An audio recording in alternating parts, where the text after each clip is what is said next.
telemedicine for home care. Mr. Mukhopadhyay, please. Thank you very much, Professor Maiti. So, I will be sharing my experience on our recent development of this telemedicine technology and which is targeting home care sector. In fact, this workshop, as I expected to know, I learned many things from our previous speakers, from Mr. Tapush Basu and then Dr. Mukherjee and also Professor Ganguly. So I wish the success of their effort of Professor Ganguly, what he is doing. They're doing extremely important job. So let me just start my presentation with all of us know about the present scenario, and this statistics is just the statistics on the day before yesterday statistics on West Bengal. As you can see that our state is also very much suffering due to this COVID-19 pandemic, like the whole country is suffering. And we have the cases already, it has crossed 2,50,000 and it is 2,63,324. That is what is showing here. Number of deaths crossed 5,000. And presently we have number of active cases 26,552. That is on 1st October. Of course, this number is rising. This number of active cases is rising. Now, what we can find out that if I look at from the data that is provided in the West Bengal government's website, that on that day, what is the number of patients who are under treatment in private and government hospitals? Now, of course, you understand all these data related to from that statistics only. So this number is the minimum number. I mean, this is a kind of lower bound. There would be some more other patients who must be treated and who are not into these statistics, that we understand. But at least we can see that out of this 26,000 active cases, around 7,000 is under treatment in hospital. So which is roughly 27.35%. So around 30% hospitalization, what is being reported because of this COVID-19 infection. And what we understand that the rest of the patients are being treated in their home itself. So this highlights the importance of home care in the present scenario. So definitely those patients who are not being treated in hospital, they need also critical attention from the doctors, from our healthcare professionals, so that the need for hospitalization needs to be assessed. That is the primary thing. Secondly, of course, the corresponding advice, clinical advice, and medications to get cured from any infection. That is also necessary.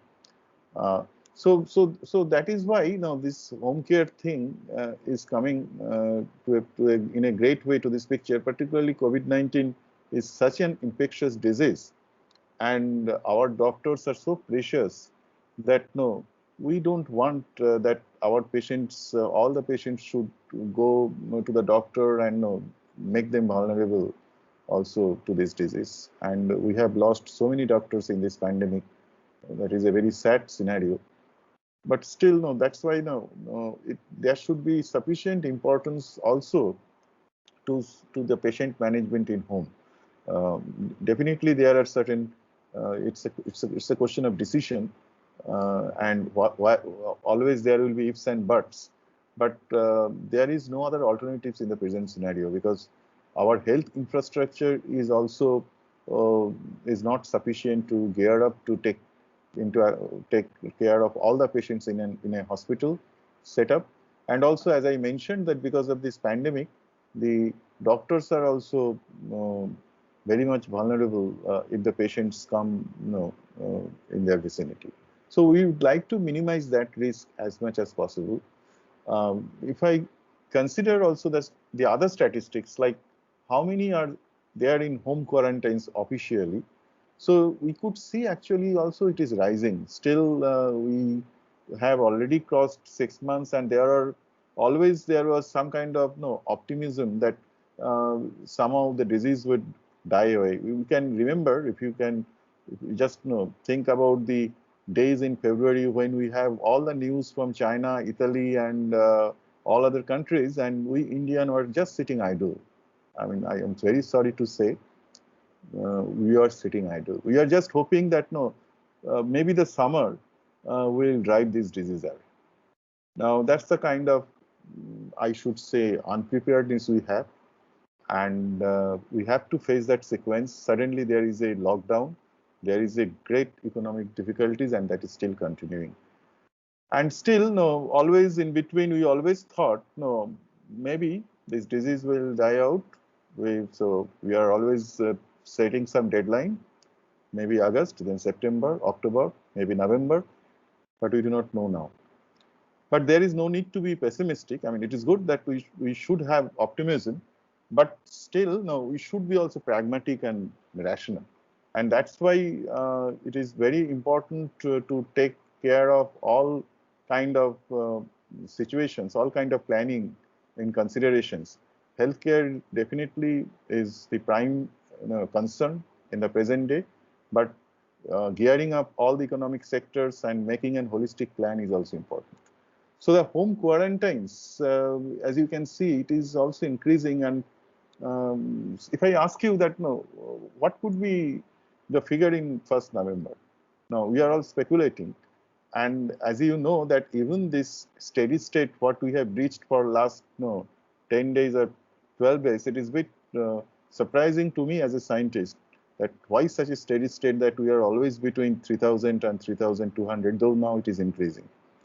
So I'm not sure. So I am not going to say much about that. Now, there are many other facts might be, hidden facts are there. But now, if I consider this steady rise of home quarantine, so maybe another 35,000 will add minimal, and it will cross 1 lakh. So we require really home care in a big way. I mean, we have to really gear up for that. And I'm sure that it is already going up, because these people are getting treated in home. So there are teleconsultation, as Dr. Mukherjee told, that using social media, WhatsApp and others. I know many of my friends, many of my relatives, they are treated from different centers through telemedicine. So telemedicine is really coming in a big way. What was in my experience, because I am involved with this technology since say 1999, when just internet is coming and not much of computer is there, and we started developing a system over telephone line only. So that was the kind of scenario. And when we approached many of our very respected doctors, they are very apprehensive. They asked me, in fact, we have to go to the doctor to demonstrate our system by carrying all the gadgets, including all big computers and other things, to demonstrate them that how it could be helpful, etc. So they have naturally many questions, and we face that. But you see that by the spread of technology, it has brought to such a point that now there is no question that telemedicine is an useful technology and it has to be used. And this COVID-19 just forced us. There is no other way. We have to use this technology if we are really going to work out a feasible solutions, come out from this crisis decently. So the thing is that, as I was mentioning, it is just not COVID-19 disease. Think about all different kinds of crises. I heard so many painful stories from my friends and relatives. I am getting only few glimpses, but someone has fractured her bone. Someone has some other difficulties, and simply they cannot go to hospital. There are so many problems regarding that. There is a hospitals are loaded. They are very much handling this crisis. Again, there are risk of COVID-19 infection to the patient. The patient might be also infected. So there is a kind of, and the tests are not so fast. And in an emergency situation, everybody is in a dilemma.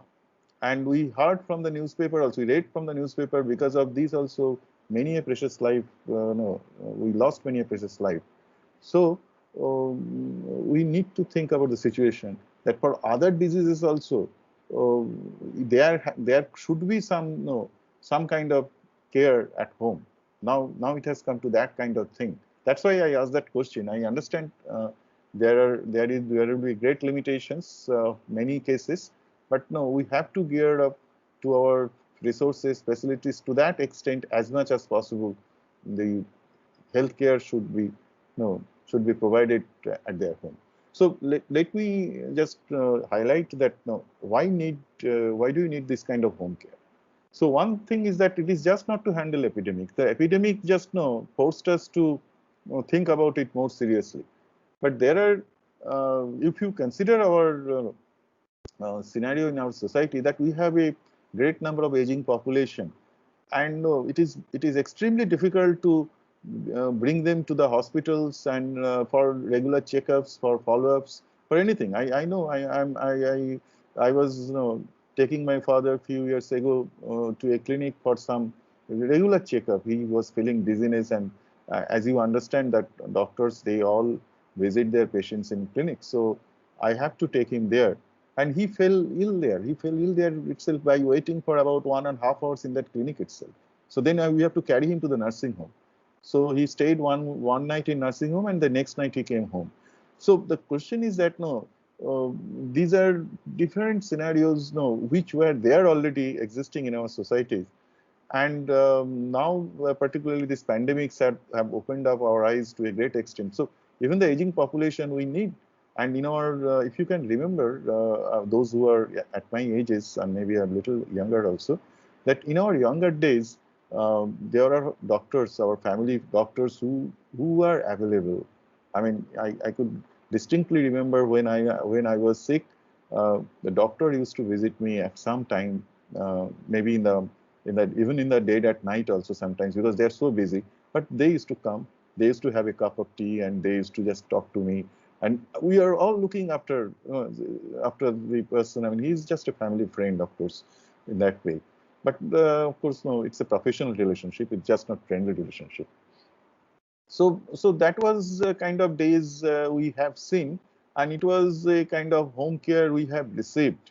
But nowadays, you cannot think about it. For any kind of problem, almost you have to go to any clinic, and it is fine if you are young, if you are able to move, it is okay, because but for the senior peoples, it is really a trauma for them.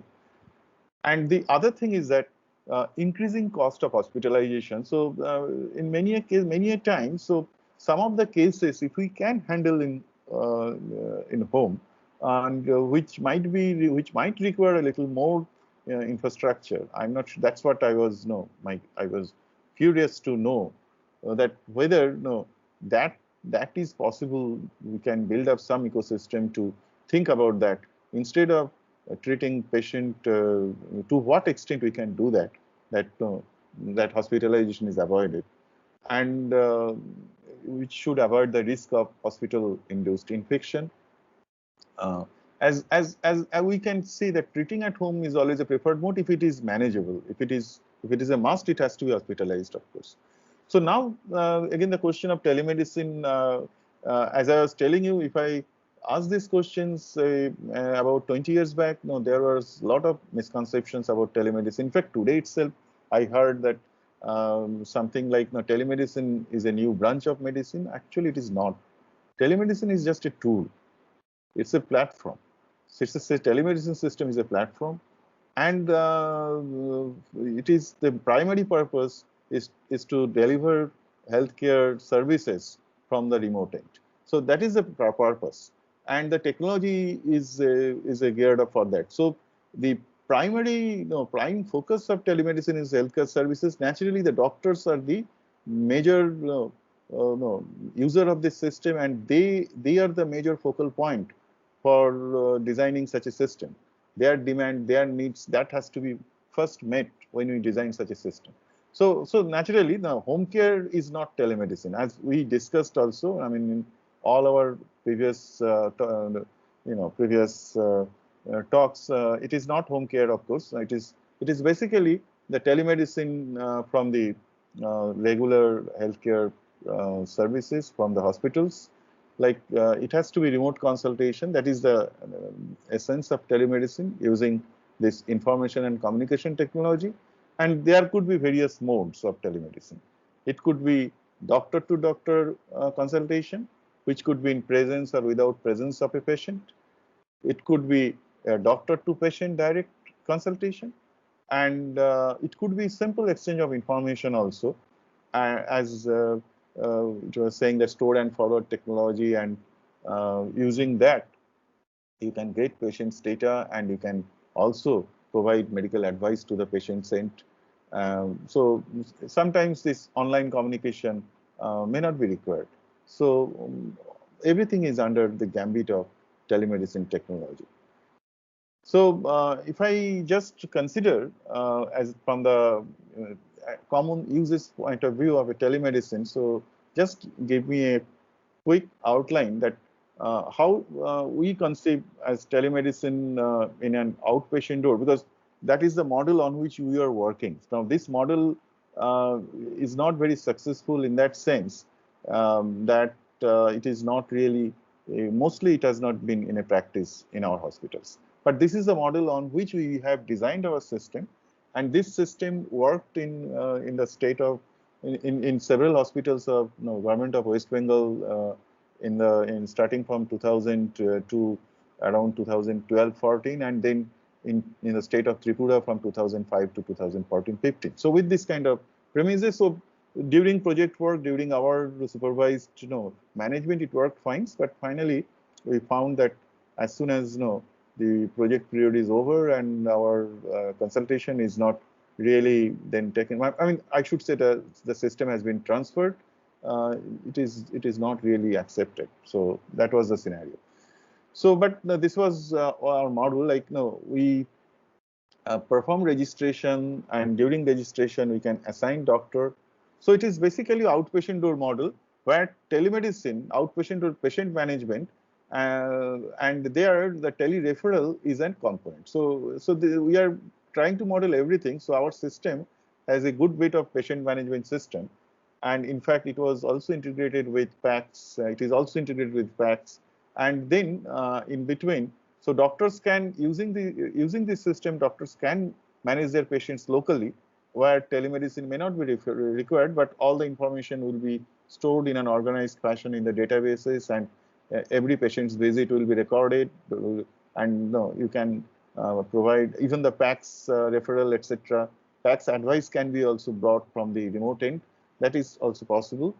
And then you can also refer a patient for teleconsultation to a expert center, to a specialized center, where during on the day of teleconsultation, so a doctor will the expert doctor will consult with the doctor and also patient at the nodal end, and they will be doing, say, they can view the data, they can prescribe, and also in this way the teleconsultation can proceed. And and also there would be video conferencing, which in our system, in the previous versions of our system, the video conferencing was done separately. That means in our system it was not integrated. It was an independent model. So this was the kind of traditional hospital-based consultation what I mentioned, and our system worked in this way that it was an centralized server. It is a centralized server, and through internet services you can access it. So you can, from a nodal hospital, you can upload the information of a patient. Also, you can perform the corresponding different tests and radiological tests particularly, and you can upload it in a PACS server. And then in the referral end, the doctors can get the patient's data, and using that, doctors can give their opinion. And also, as I mentioned, that video conferencing also can be done parallelly. Then perform reporting, investigation, send advice, prescribe, and at the patient end it is received. So this is the kind of no, architecture on which telemedicine services were carried out in the state of Tripura, also in the several in the government in the hospitals of West Bengal, and in fact this system is still installed in the government of West Bengal. Some hospitals they have this system yet. Now, when we move to this system for home care, so as you see that no, we need to do many other things. In fact, this idea of home care, though it was there, it is not a new idea, but it it also presses me very much. When I was that is the junction. It was just before lockdown. I at that time I was traveling to Hyderabad. I was in Hyderabad, and then I was getting all this news of getting the institutes closed, airports closed, etc., etc. So fortunately, we just came within very next day. We had our ticket and we could come back to our institute. But on the way, I thought that now we should think about something like this, where the patient need not come to the hospital. Patient should get consultation from home, and doctors should be able to send all this advice through email and other things. So that is what I thought. And but what we considered that let us integrate this system so that both the services can be given under the same framework. There are certain advantages, as you know, that traditional healthcare services are given from hospital. So you cannot just ignore it. It cannot be isolated. It should be always as a supplementary to that service. So in this model, the idea is that a patient should be able to get his or her registration. That means self-signing up. In our previous model, a patient is always registered uh, after visiting a hospital. But in this case, patient has to register as a self-signing. No, I mean, they should be provided with that, and then they can make a request for consultation. Then doctors, after getting the request, doctors should make some appointment, convey to the patient, and then this teleconsultation should start, and there should be video conferencing. So without video conferencing, and today's technology has become so advanced, so it is not very difficult. You can integrate video conferencing with the patient and doctors, and so they should converse, and patient should be able to upload data. Doctors should be able to also record all the medical symptoms, signs, etc., and the vital statistics, whatever all their investigations, that could be also recorded. And then finally, doctor should be able to prescribe, and that prescription would be available to the patient. uh, these are the steps. That prescription should be available by the patient, either from the patient's account by downloading or through email. So there should be email and SMS no communications also in parallel, synchronized with all these kind of services. So that is what we thought about building up a system, and that is what our present version is. It takes care of all these things. So if I consider what are the issues, what are the challenges when we build up this system, first, as you can see, that it has to be, of course, reliable exchange of information, and the data should be. It's a bit generic for any telemedicine system. It should be systematic and organized access of data, so that you when you prescribe for a patient, you are really that which patient for which you are prescribing. So that has to be very clear, and the system should take care of that. Security and privacy is one of the major concern, and one of the important factor while designing this system, that you need to ensure.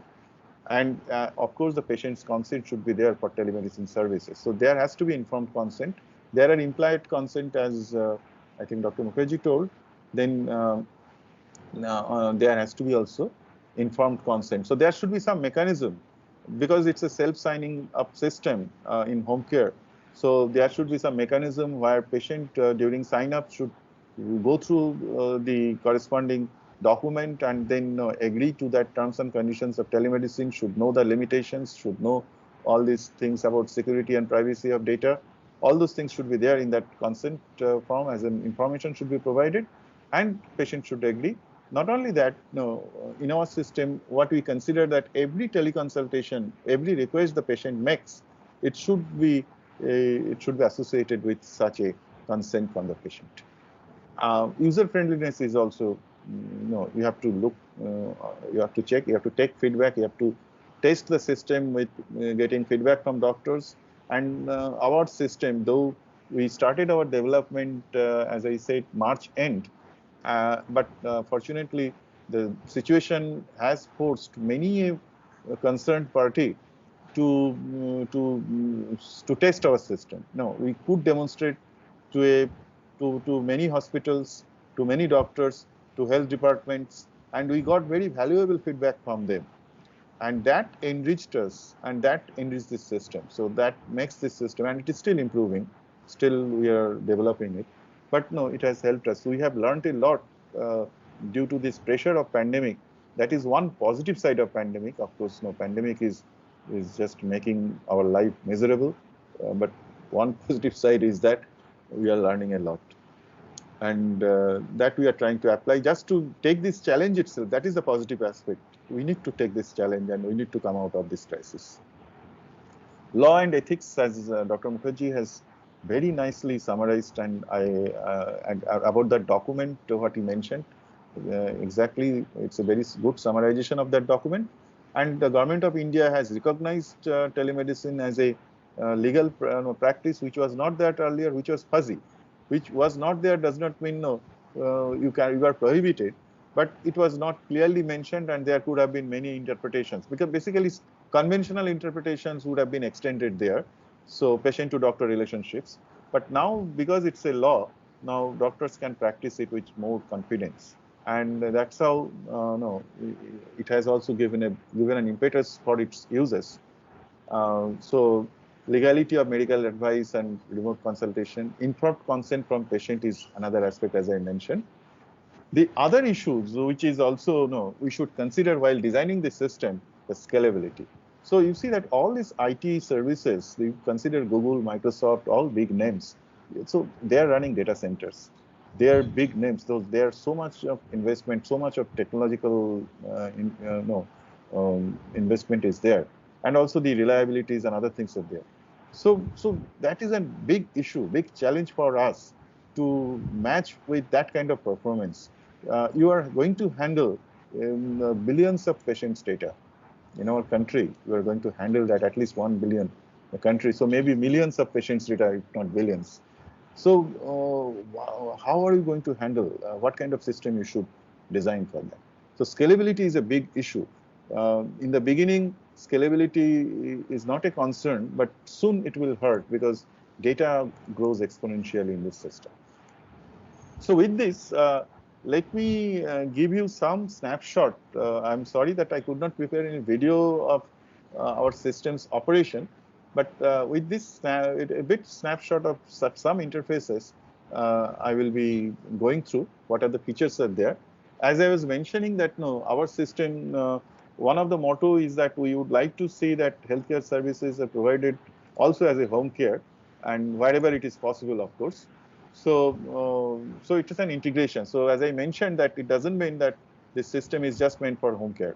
Actually, the system is basically meant for healthcare from hospital services, telemedicine from hospital services. But you have all the facilities of doing follow-up and all kind of consultations with patients at home.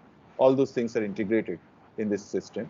So there are different kinds of roles in this system. Like patient also has become a role of this system. Normally in the telemedicine system, you will not find that. You will find usually patients are registered, but they are not given any account. But when we are making this system, the patients are also given an account, which means patients can get access of their medical records whenever they want. And all those things are stored, recorded, and they are accessible to the patients. Then, of course, there would be an administrator, there would be data entry operator, that's a role, kind of registration desk persons, or any other, that kind of persons. And there are doctors and there are technicians, medical technologists, like if I say the tests, medical tests being carried out by technicians. So those roles are also there. So these are some of the features that this system is multicentric, which means you can host number of hospitals in our system, and each hospital independently can carry out this kind of remote healthcare services, both home care and hospital services, telemedicine from hospitals for hospital also, and they can also refer patient to each other. So in that way, this system has all these facilities. Then it has a four-tier architecture which takes care of that secure data access, as also Dr. Mukherjee told that it is you cannot say with guarantee that it is 100% secure. So there are always counter technologies, and there are always in the processes. Actually, it is not only technology; the processes are also such that in many cases, due to the faults in the processes. Process means I'm saying operational processes, that standard operating process what we define. So if there is any mistake in that process, so this kind of data breach may happen, and that make the system vulnerable. But our system is having a four-tier architecture because of that, providing secure data access. Then it is also mobile responsive, so which means that you can use this system from your mobile phone, but no, there is no app. We have the browser, so you have to use the browser, but that is mobile responsive. So the video conferencing, etc., all you can perform from your mobile phone. And also it has an integration with a PAC system, but a specific PAC system with one of our collaborating partner. And it has also the facilities of email and SMS messaging, the video conferencing you can perform using this system. Telereferral, as I mentioned, it is also. So these are certain features which we have in this system. And just a snapshot now, how actually this system should be used for home care under this framework. So I just mentioned, but still it is just highlighting the steps. So in our in this case, we consider that a patient in need can make a request for consultation, and then our system, through some processes, a doctor is assigned. So there are various protocols which we have already built up in the systems, a policy, I should say. So depending upon the corresponding service providers, some policies could be chosen for doctor assignment, including it could be directly the request can go to a doctor's pending request queue, and doctor can assign, doctor can agree, doctor can accept, and doctor can give an appointment. So appointment scheduling, and then it should be communicated to the patient. And then on the day of consultation, patients log in on the appointed session, and also patient gets updated status because the patient is at home and there is no other communication. So doctor, it is assumed that doctor logs in the other system during that time, but doctor has a number of patient to visit. There is a patient queue. So the patient's position in the queue, that would be informed to the patient regularly. As soon as the position status changes, so the information would go to the patient, so that patient knows that the next time the patient should be ready for consultation. But patient gets the nod when a patient gets an invitation from the doctor for this video conferencing. Otherwise, patient is in a kind of a blind situation. So unless a doctor invites a patient, there is no other way patient can communicate with the doctor. So patient will get it's something like, unless you are in the chamber of a doctor, there is no other. So it's something like patient is waiting in a lobby, but that we do not have that consideration, electronic request of lobby, etc. So it is the patient queue which is managing, and patient is getting the status. So patient accepts, and then visitation starts.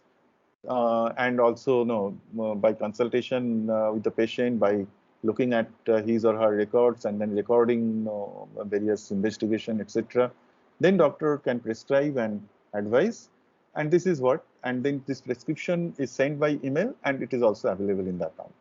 So this is a very simple mode, but no, there are many issues which are intricacies which are involved, and which I am not spelling it out here.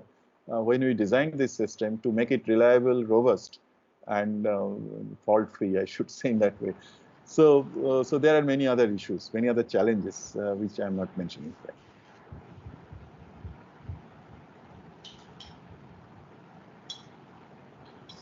It is not proceeding.